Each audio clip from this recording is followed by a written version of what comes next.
Então, vamos lá, galera. Galera, agora essa aula aqui, ó, de biologia, pega muito aonde? Pode pegar no Enem? Pode, mas normalmente cai mais aonde? Unesp. Unesp e FUVEST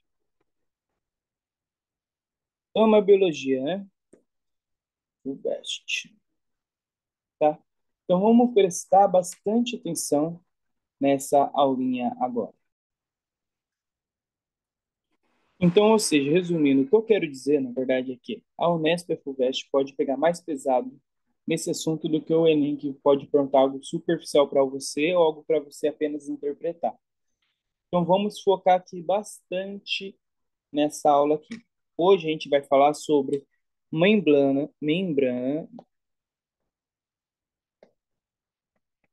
plasmática. Ou também ela pode ser chamada como plasmalema.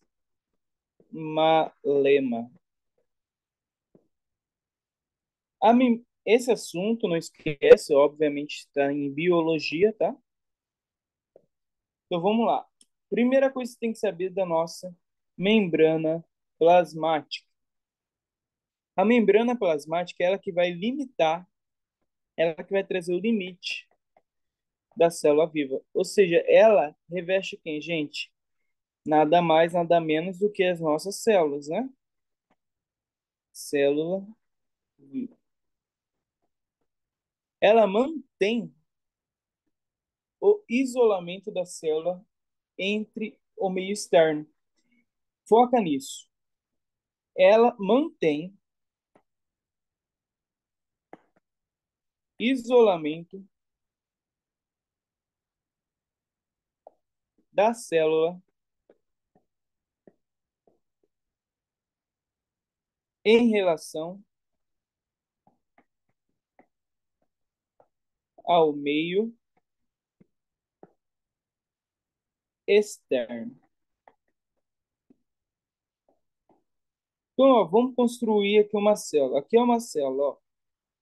Aqui, sei lá, vai ter o nosso retículo, o nosso complexo de Golgi. Vamos colocar aqui uns ribossomos. Beleza. Essa parte roxinha aqui que eu vou desenhar é como se ela fosse o quê? A nossa membrana plasmática, ok? Então, voltando aqui. Agora, isso daqui que eu vou falar, eu acho que é o que mais tem que enfatizar sobre a membrana plasmática. Eu vou até colocar um asterisco aqui. Por quê? Porque ela, entre aspas, escolhe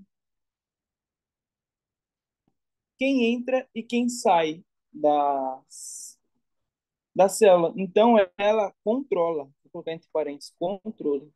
Escolhe é igual controle. Ela controla, então, as passagens de substâncias.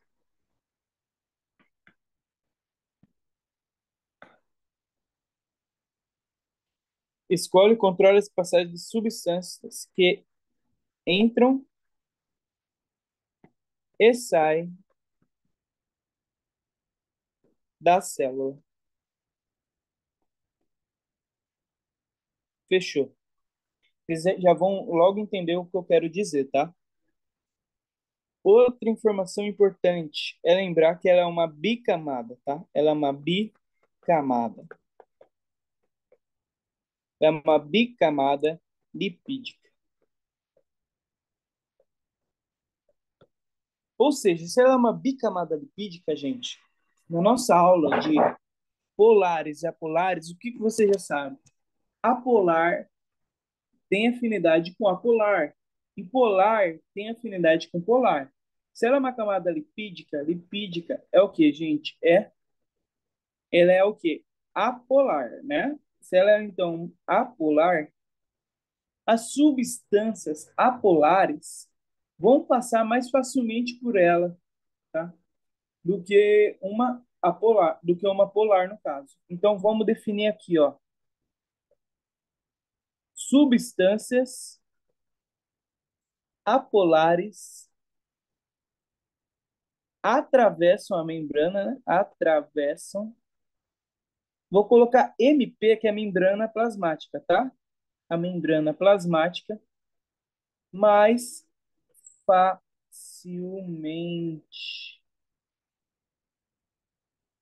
do que as polares, né? Então, fechou. Agora eu vou desenhar um pouco ela para ficar mais fácil de vocês entenderem o que tudo isso que eu falei e o que eu quero dizer, tá? Então, só vou pausar e logo em seguida farei um desenho para explicar melhor para vocês. Gente, a nossa bicamada lipídica vai ser formada por esses negocinhos aqui, ó, que eu já vou falar para vocês, ó. O que você tem que saber desse negocinho aqui, que a gente vai chamar de negocinho por enquanto? Você tem que saber que essa bolinha aqui é um grupo fosfato.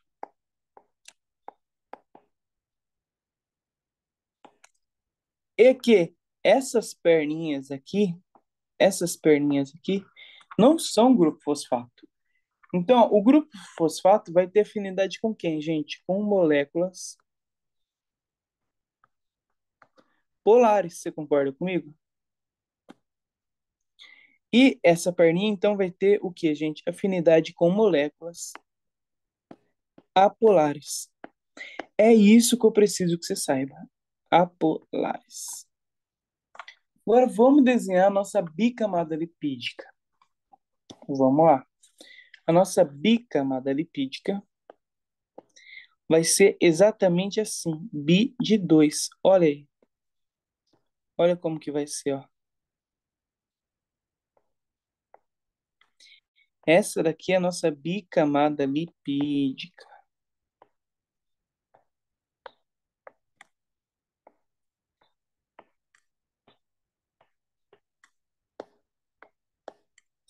Aqui eu vou colocar uma proteína, que vocês já vão entender o porquê.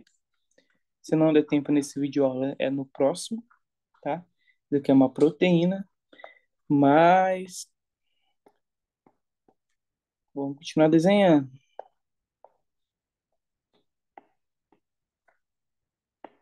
Outra proteína, outra proteína. Então, as proteínas podem estar tanto de um lado para o... Peraí. Ela pode estar tanto assim que passa de um lado para o outro, quanto apenas no meio, ó, tá bom? Mas beleza, o que que a gente vai entender sobre isso? Qual a importância dela ser uma bicamada e não apenas uma monocamada? Gente, é fácil, vamos supor que ela fosse só uma monocamada. Uma monocamada. Gente, tem água para esse lado, tem água para esse lado. Gente, agora eu quero que vocês me falem. Aqui, ele é amigo da água, então aqui vai dar certinho, ó, vai dar certo. Mas e essas perninhas aqui que tem pavor de água? E a água tá pertinho dela, vai dar certo? Não vai dar certo. Então, por isso que tem que ser uma bicamada. Porque, ó, simplesmente vai acontecer o seguinte, ó. Se tiver água, tem água aqui desse lado, tem água aqui desse lado, tá tudo bem dos dois jeitos. Porque, ó, essa cabecinha tem afinidade com a água, então tá tudo certo. E essa cabecinha aqui também tem afinidade com a água, então tá tudo certo. Então, por isso que tem que ser, então, uma bicamada lipídica e não uma mono, tá? Você tem que saber que as proteínas, por exemplo, essa grandona aqui, ela vai ser importantíssima para quê? Para a passagem de substâncias polares.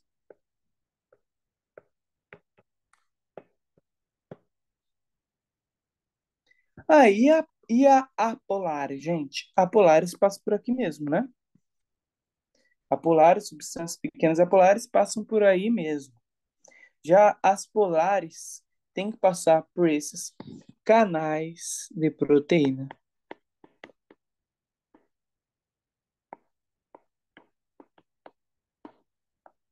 Gente, importante saber também o que? Se ela, aqui na cabecinha, ela é amiga da água, que a gente chama de hidrofílica, E a parte inferior, que é a perninha, ela tem pavor da água, que a gente chama de é, hidro, hidrofóbica. Logo, então, se ela tem os dois comportamentos, tanto amiga quanto inimiga, nós vamos chamar ela do quê, gente? Nós vamos chamar ela de anfipática. Porque ela tem ambos comportamentos, tá? Anfipática. Então, tudo isso daqui é anfipática, porque ela é tanto amiga quanto inimiga da água, tá bom? Outro fato importantíssimo saber é as proteínas, elas não ficam simplesmente paradas e estagnadas. Ela não vai ficar tipo, ah, vou ficar presa aqui para sempre, estou parada. Não. Ela se mexe. A proteína pode se mexer para cá, pode se mexer para cá. Ela se mexe para onde ela quiser. Ela flutua. Então, as proteínas são flutuantes, tá bom? Até porque vamos pensar aqui no caso claro, ó. Vamos pensar que você tem aqui uma célula, as proteínas eu vou fazer aqui de vermelho, tá? Nossa célula aqui é meio oval, meio redonda, né? E de roxo, vamos fazer aqui uma glicose.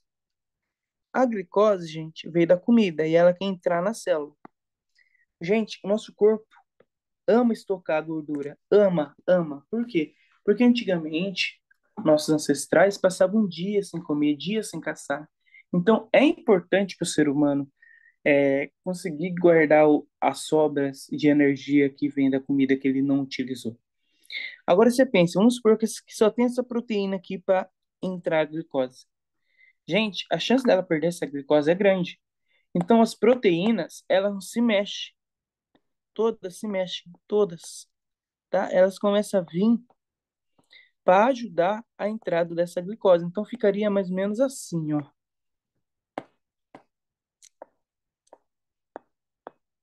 Eu não contei quantas bolinhas tinha, mas para você entender, ficaria mais ou menos assim.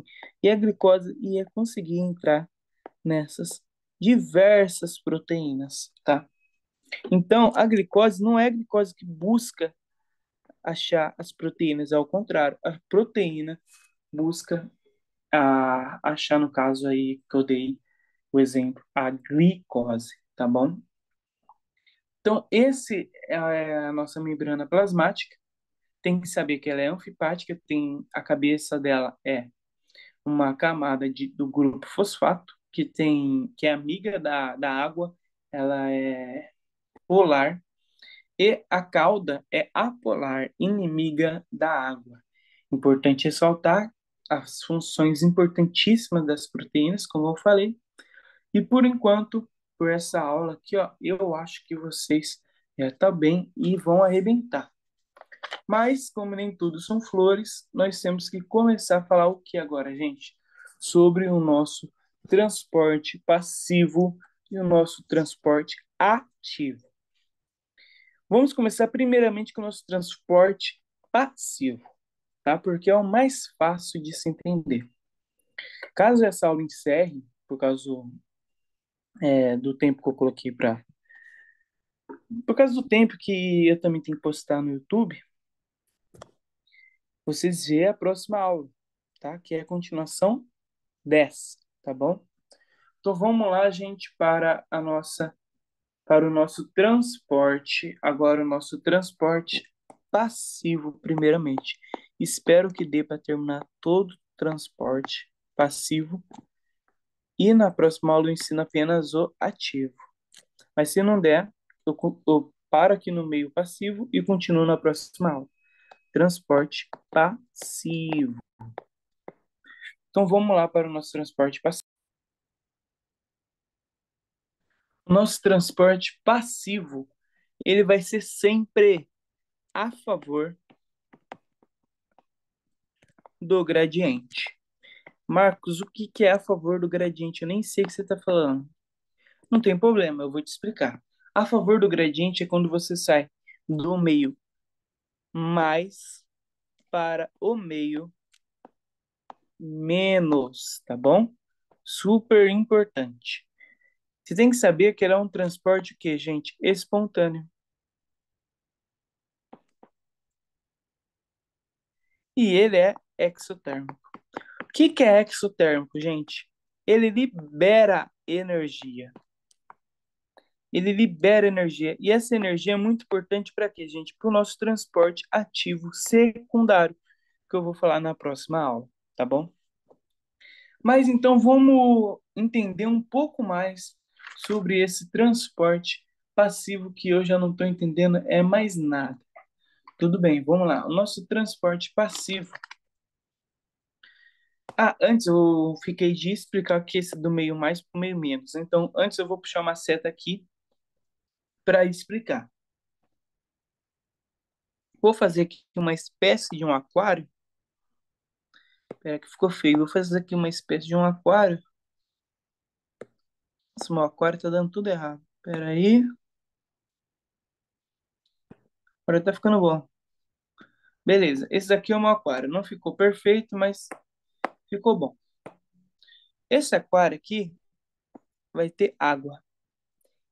E no meio desse aquário, eu vou colocar aqui, ó, uma membrana plasmática, que é uma membrana semipermeável. Vou colocar MP para você saber que é membrana plasmática.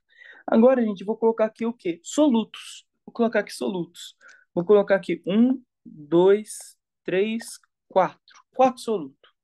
Desse outro lado, vou colocar um, dois, três, quatro, cinco, seis, sete, oito.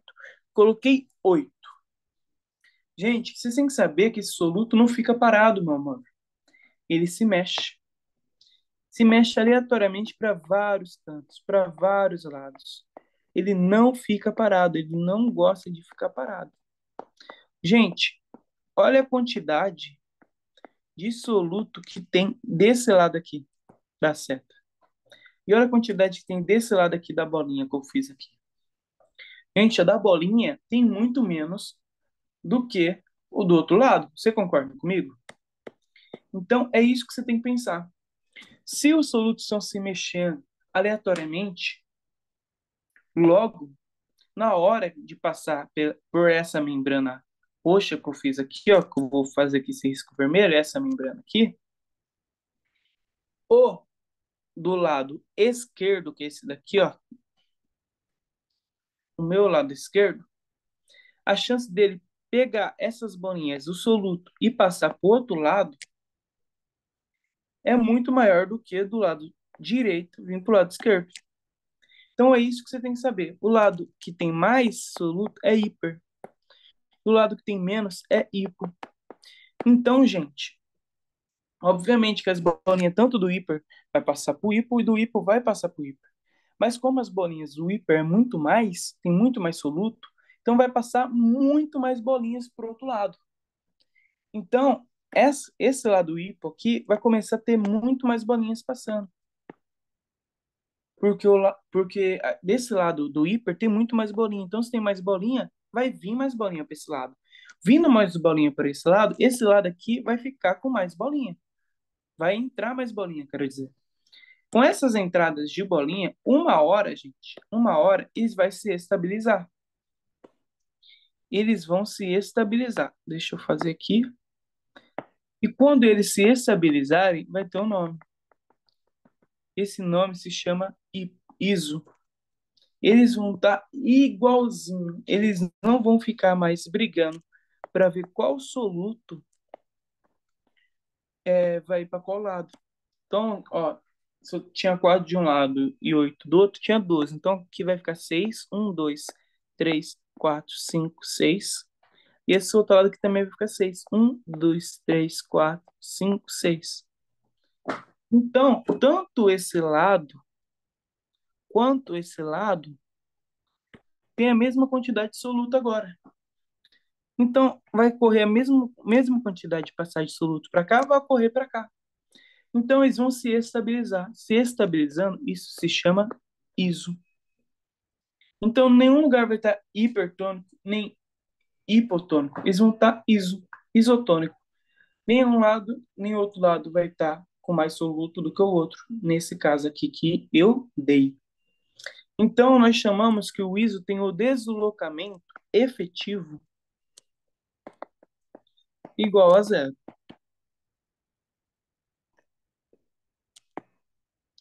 Isso se chama o quê, gente? Equilíbrio,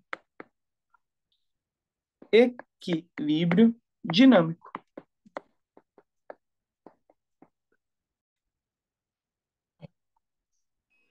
Agora, gente, para nossas passagens de transporte passivo, você tem que saber que existe três. Nosso transporte passivo existe três. Primeiro, difusão simples. Outro, difusão facilitada. E por último, a osmose. Gente, tanto o primeiro quanto o segundo, ambos são sobre soluto.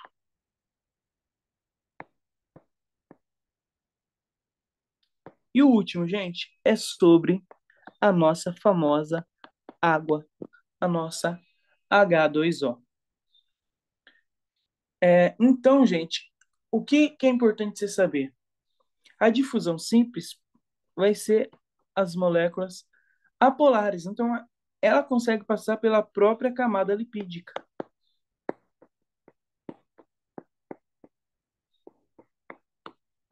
A segunda, que é a facilitada, ela é polar. Ela não consegue passar pela camada lipídica. Então, ela vai passar pelo quê? Você lembra que eu falei? Pelas proteínas. E a água, gente? A água vai passar tanto pela camada lipídica quanto pela proteína.